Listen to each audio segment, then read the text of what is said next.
Welcome back. Qualitative रिसर्चच्या दुसऱ्या मॉड्यूलमध्ये आपण क्वालिटेटिव्ह रिसर्चचे वेगवेगळे दृष्टिकोन अभ्यासणार आहोत. यामध्ये इथनोग्राफी, नरेटिव्ह रिसर्च, केस स्टडी, ग्राउंडेड थिअरी, फेनॉमेनॉलॉजी आणि पार्टिसिपेटरी ॲक्शन रिसर्च याविषयी आपण जाणून घेऊयात. इथनोग्राफी म्हणजे यामध्ये वेगवेगळ्या लोकांचा अभ्यास केला जातो. त्यांच्याबरोबर राहून त्यांच्या प्रथा, त्यांच्या चालीरीती, त्यांचे अनुभव याविषयी समजून घेण्याचा प्रयत्न इथनोग्राफीमध्ये केला जातो.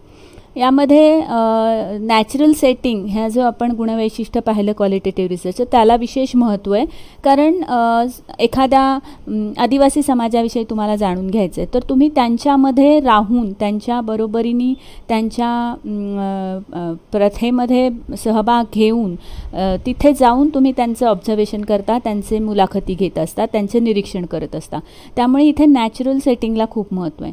आणि म्हणूनच इथनोग्राफी हा खूप दीर्घकाळ चालणारा रिसर्चचा प्रकार आहे. काही महिन्यांपासून काही वर्षांपर्यंत पण यावर संशोधन चालतं. 1950 साली सगळ्यात पहिल्यांदा एज्युकेशन सेक्टरमध्ये याचा वापर करण्यात आला होता. आणि याचे जे प्रकार आहेत तर जसं जसं नवनवीन शोध लागत जात आहेत त्याप्रमाणे ह्याचे नवनवीन प्रकार अस्तित्वात आलेले आहेत. तर व्हर्च्युअल इथनोग्राफी किंवा नेटनोग्राफी म्हणजे आत्ताचा सध्याचा जो इंटरनेट किंवा सोशल मीडियाचा जो वाढता विस्तार आपण बघतो आहे त्याच्या माध्यमातून नेटनोग्राफीचा उदय झालेला आहे. कंटेम्पररी इथनोग्राफी, क्रिटिकल इथनोग्राफीमध्ये समाजाचे जे काही चालीरीती आहेत, रूढी परंपरा आहेत, नाजूक विषय आहेत, म्हणजे सती असेल किंवा बालविवाह असतील, ह्या सगळ्या वेगवेगळ्या चालीरीतींवर प्रकाश टाकला जातो. क्रिटिकल इथनोग्राफीमध्ये पण फेमिनिस्ट इथनोग्राफीमध्ये महिलांचे जे प्रॉब्लेम्स आहेत किंवा महिलांचा हक्क आहेत पुरुषांच्या बरोबरीने त्याविषयी प्रकाश टाकला जातो. त्याविषयी थेअरी मांडली जाते किंवा सिद्धांत मांडले जातात. आणि ऑर्गनायझेशनल इथनोग्राफीमध्ये ऑर्गनायझेशन्समध्ये येणारे म्हणजे ह्युमन रिसोर्सच्या संदर्भात असू दे, मार्केटिंगच्या संदर्भात असू दे, फायनान्सच्या संदर्भात असू दे, ह्या सगळ्या बाबतीत जे काही इश्यूज येतात किंवा जे काही प्रॉब्लेम्स येत असतात तर त्याच्या बाबतीत जे तिथे जाऊन म्हणजे त्या कंपनीमध्ये जाऊन त्या ऑर्गनायझेशनमध्ये जाऊन जेव्हा रिसर्च केला जातो तेव्हा तो ऑर्गनायझेशनल इथनोग्राफीचा भाग असतो. त्याच्यानंतरचा दुसरा ॲप्रोच किंवा दुसरा दृष्टिकोन म्हणता येईल क्वालिटेटिव्ह रिसर्चचा, तो म्हणजे नरेटिव्ह रिसर्च. नरेटिव्ह रिसर्चमध्ये बेसिकली एक व्यक्ती किंवा दोन व्यक्ती यांच्या जीवनशैलीविषयी विशेष करून अभ्यास केला जातो. म्हणजे त्यांची स्वतःची पर्सनल काय स्टोरी आहे किंवा त्यांचे काय अनुभव आहेत जीवनाचे, तर ह्या सगळ्याचा डेटा कलेक्ट केला जातो, तो समजून घेतला जातो आणि मग त्याला स्टोरी फॉर्ममध्ये म्हणजे जो रिसर्चर आहे तो स्टोरी फॉर्ममध्ये तो डेटा सगळा मांडण्याचा प्रयत्न करतो. आणि डेटा समजून घेऊन पार्टिसिपंटचं काय म्हणणं आहे, त्या व्यक्तीचं काय म्हणणं आहे, त्या व्यक्तीचे काय अनुभव आहेत हे समजून घेऊन आपल्या शब्दांमध्ये मांडण्याचा नरेटिव्ह रिसर्चमध्ये प्रयत्न केला जातो. याच्यामध्ये आत्मकथा असतील किंवा जीवनचरित्र असेल किंवा कोणाचे तरी जीवन इतिहास असतील, कोणाचे तरी वैयक्तिक अनुभव असतील, या सगळ्याचा याच्यामध्ये अभ्यास केला जातो. आणि याच्यामध्ये क्रोनॉलॉजी म्हणजे जो घटनाक्रम आहे, ज्या पद्धतीने त्या व्यक्तीच्या आयुष्यात घटना घडत गेलेली आहे त्या घटनाक्रमाला इथे विशेष महत्त्व दिलं जातं. त्या पद्धतीने तो डेटा स्टोरीच्या स्वरूपात, गोष्टीच्या स्वरूपात मांडण्याचा इथे प्रयत्न केला जातो. याच्यामध्ये दोन प्रकार आपल्याला पाहायला मिळतात. तर पहिल्या प्रकारामध्ये काही घटना किंवा काही घडामोडींच्या विषयी माहिती करून घेतली जाते आणि मग त्याला गोष्टीच्या स्वरूपात मांडायचा प्रयत्न केला जातो किंवा आपण असं म्हणूयात की स्टोरीमध्ये कन्व्हर्ट केली जाते ती घटना किंवा ती त्या व्यक्तीच्या आयुष्यातली गोष्ट.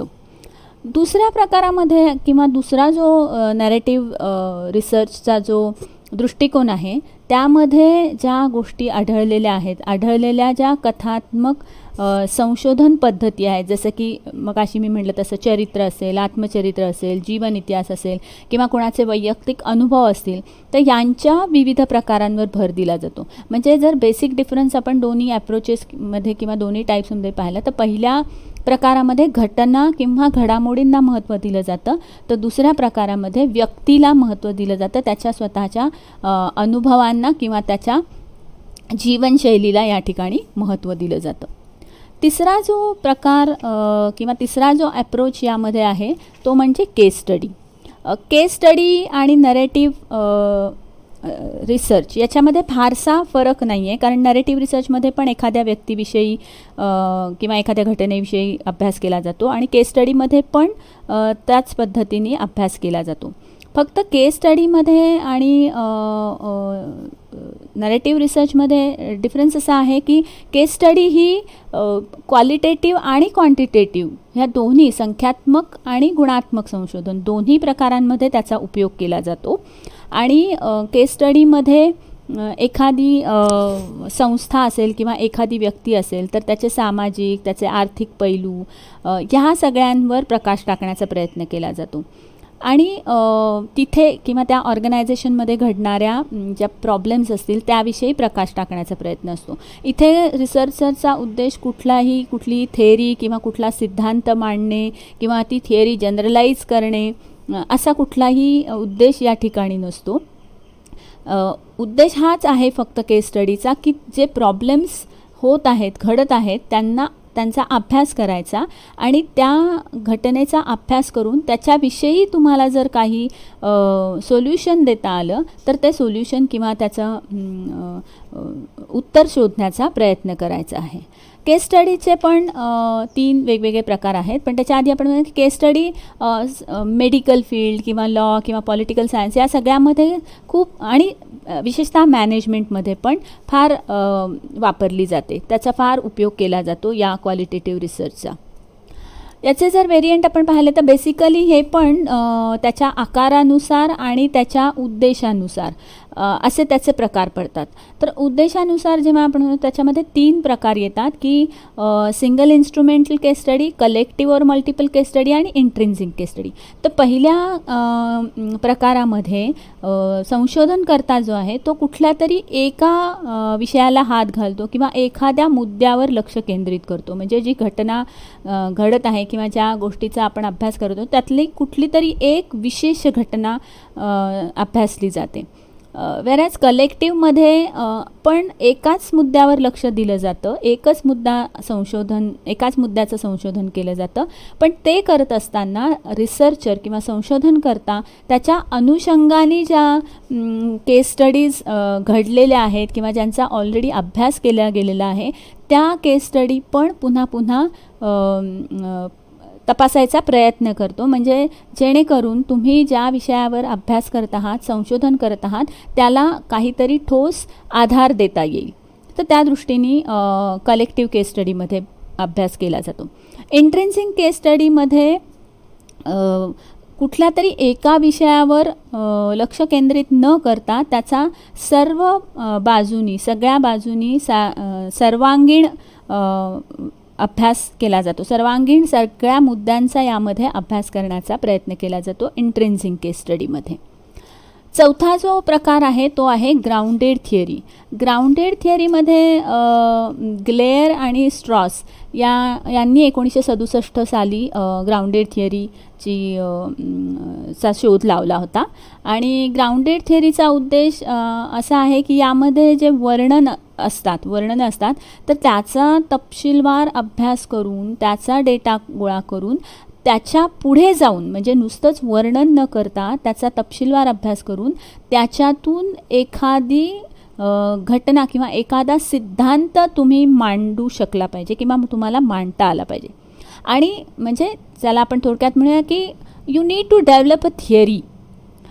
तर जेव्हा आपण हा सिद्धांत मांडतो तेव्हा रिसर्चरने किंवा संशोधनकर्त्यांनी अजून एक गोष्ट लक्षात ठेवली पाहिजे की हा सिद्धांत जेव्हा आपण मांडतोय तो सिद्धांत पुढे जाऊन इतर संशोधनकर्त्यांना तो उपयोगात आणता आला पाहिजे, त्याचा उपयोग झाला पाहिजे आणि तो पुढे जाऊन प्रचलित झाला पाहिजे, तो सिद्धांत प्रचलित झाला पाहिजे.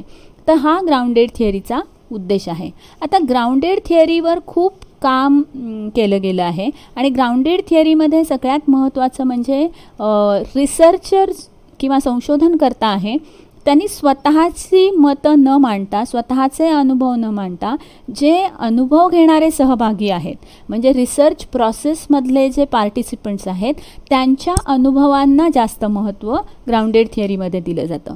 तर याच्यामध्ये 3 वेगळे टाईप किंवा वेगवेगळे पर्याय आपल्याला सापडतील. पोस्ट पॉझिटिव्हिस्ट, इंटरप्रिटिव्हिस्ट व्हर्जन आणि कन्स्ट्रक्टिव्हिस्ट व्ह्यू. तर ग्लेशियरचं जे व्हर्जन आहे ते पोस्ट पॉझिटिव्हिस्ट व्हर्जन आहे, ते 1967मध्ये ग्लेशियरने दिलं. तर ग्लेशियरच्या म्हणण्यानुसार जेव्हा तुम्ही ग्राउंडेड थिअरीचा अभ्यास करताय तेव्हा तुम्ही जेव्हा कुठल्या एका विषयावर लक्ष केंद्रित करता, ठरवता की या विषयात आपल्याला अभ्यास करायचा आहे, त्यावेळेला ग्लेशियरचं असं म्हणणं आहे की तुम्ही त्या विषयाशी रिलेटेड रिव्ह्यू ऑफ लिटरेचर किंवा त्याचं वाचन करता कामा नये. कारण जर आपण आधीच त्याविषयी माहिती गोळा केली आणि मग आपलं संशोधन सुरू केलं तर कदाचित ते बायस होईल आणि आपला जो रिसर्च आहे, आपलं जे संशोधन आहे ते तेवढ्याच वाचनात पुरतं मर्यादित राहील. म्हणजे आपण जो ऑलरेडी संशोधन केलं आहे त्याच्याशीच ते निगडीत असेल, त्याच्या पुढे जाऊन आपण त्याच्यामध्ये नवीन ॲडिशन करू शकणार नाही, असं ग्लेशियरचं म्हणणं होतं. याउलट स्ट्रॉसचं जे म्हणणं होतं, स्ट्रॉसचं असं म्हणणं होतं की जेव्हा तुम्ही एखादा सिद्धांत मांडता किंवा जेव्हा तुम्ही एखादी थिअरी डेव्हलप करता तर त्याच्याविषयी आधी तुम्ही माहिती जाणून घेतली पाहिजे, काय काय यापूर्वी त्यावर संशोधन झालं आहे याचा अभ्यास केला गेला पाहिजे आणि मग तुमचं जे संशोधन आहे ते त्या डेटामध्ये तुम्ही कसं बसवू शकाल हे बघितलं पाहिजे. म्हणजे ह्या दोघांचे जर व्ह्यूज आपण बघितले तर ते एकदम अपोजिट होते. याउलट चार्माज ह्या होत्या तर त्यांच्या म्हणण्यानुसार इथे दोन्ही घटक म्हणजे संशोधनकर्ता आणि सहभागी झालेले पार्टिसिपंट्स, त्या याच्यामध्ये अनुभव घेणारे ते सहभागी रिसर्चरमधले, तर दोघंही या ठिकाणी महत्त्वाचे आहेत. त्यांच्यामध्ये जो संवाद होतो, त्यांच्यामध्ये जो होणारा संवाद आहे त्याच्यामधून तुमची जी थिअरी तुम्ही डेव्हलप करता आहात ती उदयाला आली पाहिजे. It has to be emerged. तुम्ही जाणून बुजून किंवा प्रयत्नपूर्वक ती थिअरी मांडली नाही पाहिजे किंवा तो सिद्धांत मांडता कामा नये. बट तुम्ही जो डेटा गोळा करत आहात, तुम्ही जे लोकांचे अनुभव ऐकता आहात, त्यांचे ऑब्झर्वेशन करता, सो ह्या ज्या सगळ्या पद्धतीने तुम्ही डेटा कलेक्ट करता किंवा त्या सहभागींशी, त्या पार्टिसिपंटशी तुम्ही जो संवाद साधता त्याच्यामधून ही थिअरी डेव्हलप झाली पाहिजे. त्याच्या पुढचा जो प्रकार आहे तो म्हणजे फेनोमेनॉलॉजी. आता फेनोमेनॉलॉजी म्हणजे कुठली एक घटना किंवा कुठली तरी घडामोडीचा तुम्ही यामध्ये अभ्यास करता. म्हणजे फॉर एक्झाम्पल जर आपण आता विचार केला की कोरोना किंवा हे जी पॅन्डेमिक सिच्युएशन आहे, तर अशी घटना जी यापूर्वी कधी झाली नाही आहे, या नंतर परत कित्येक वर्षात ती घडणार नाही आहे, तर अशा कुठल्या तरी घटनेचा अभ्यास करणे किंवा असं म्हणू शकतो आपण की अनुभवात्मक गुणात्मक संशोधन. तर ह्याचं उद्दिष्ट म्हणजे हे जे अनुभव आहेत ह्या अनुभवांना हाताळणे आणि ज्या परिस्थितीत हे अनुभव घडून येत आहेत त्या संदर्भात शक्य तितक्या जवळून त्याचा अभ्यास करणे. म्हणजे ती घटना तपासणे, त्या घटनेमधल्या लोकांचे अनुभव तपासणे, त्या घटनेचा लोकांवर होणारा परिणाम तपासणे, त्याचा अभ्यास करणे म्हणजे फेनोमेनॉलॉजी. तर याचे पण आपण पाहू शकतो की 2 व्हेरियंट्स आहेत. एक म्हणजे हार्मनेटिक फेनॉमेनॉलॉजी आणि दुसरी म्हणजे सायकोलॉजिकल फेनॉमेनॉलॉजी. हार्मनेटिक फेनॉमेनॉलॉजीमध्ये किंवा हार्मनेटिक संशोधनामध्ये आपल्याला अर्थ लावण्यास आणि संशोधनाच्या घटनेची, जे घटना घडत आहेत किंवा ज्या घटनेचा आपण अभ्यास करतोय त्या घटनेची सखोल समज प्राप्त करायला आपल्याला हार्मनेटिक फेनॉमेनॉलॉजीचा उपयोग होतो. आणि मग हे संशोधन ग्रंथ असतील, कला असेल, संस्कृती असेल किंवा सामाजिक घटना असतील, तर ह्या अर्थाच्या संशोधनात व्यक्तिनिष्ठ भाषांतरावर म्हणजे ज्या व्यक्ती व्यक्तीशी निगडीत म्हणजे त्यांचे अनुभव यावर इथे जोर दिला जातो. आणि इथे संशोधन करता जो निरीक्षण करतो, निरीक्षण मांडतो, त्याचे निष्कर्ष काढतो आणि आपल्या शब्दात मांडण्याचा प्रयत्न करतो. वेअरॅज सायकोलॉजिकल फेनॉमेनॉलॉजीमध्ये काय होतं की इथे रिसर्चर जे सहभागी किंवा सहयोगी लोक आहेत त्यांच्या अनुभवांना जास्त महत्त्व देतो आणि त्यांचे अनुभव त्या शब्दात मांडण्याचा प्रयत्न करतो. तर हा दोन्हीमधला बेसिक डिफरन्स आहे की हर्मेनेटिकमध्ये रिसर्चर्स इंटरप्रिटेशन आर इम्पॉर्टंट आणि सायकोलॉजिकल फेनॉमेनॉलॉजीमध्ये participants experiences are important. Okay. आणि शेवटचा प्रकार म्हणजे पार्टिसिपेटरी ॲक्शन रिसर्च. आता पार्टिसिपेटरी ॲक्शन रिसर्चमध्ये काय आहे की जर तुम्हाला समाजातील कुठल्या चालीरीती, रूढी, परंपरा यावर प्रकाश टाकायचा आहे किंवा त्यामध्ये काही सामाजिक बदल घडवून आणायचा आहे तर त्यावेळेला पार्टिसिपेटरी ॲक्शन रिसर्चचा खूप उपयोग होतो. यामध्ये दोन्ही म्हणजे सहभागी होणारे त्या रिसर्चमध्ये सहभाग घेणारे पार्टिसिपंट्स आणि रिसर्चर हे दोन्हीही महत्त्वाचे दावेदार असतात. दोघेही बरोबरीने याचा अभ्यास करत असतात. दोघे मिळून एखादा समाजातला प्रॉब्लेम किंवा सामाजिक जी अडचण आहे ती शोधायचा प्रयत्न करतात आणि त्याच्यावर सोल्युशन फाइंड आउट करण्याचा यामध्ये प्रयत्न केला जातो.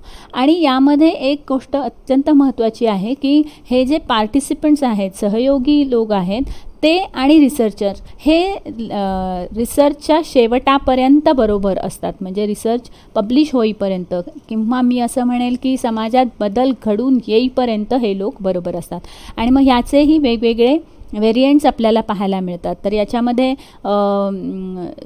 जीवन म्हणजे कम्युनिटीमध्ये काही जर वेगवेगळ्या कम्युनिटीमध्ये तुम्हाला जर काही बदलाव घडवून आणायचे आहेत, काही प्रथांमध्ये तुम्हाला असं वाटतं आहे की ह्या प्रथा मोडून काढायच्या आहेत, तर त्यावेळेला या रिसर्चचा खूप उपयोग होतो. आणि नुसतंच समाजातले जे काही प्रॉब्लेम्स आहेत त्याचा अभ्यास न करता त्याच्यामध्ये कसा बदल घडवून आणता येईल आणि लोकांची जीवनशैली कशा पद्धतीने चांगली करता येईल, अजून त्यामध्ये बदल घडवून त्यांच्या जीवनशैलीमध्ये कसा बदल घडवून आणता येईल, तर याचा यामध्ये प्रामुख्याने समावेश केला जातो.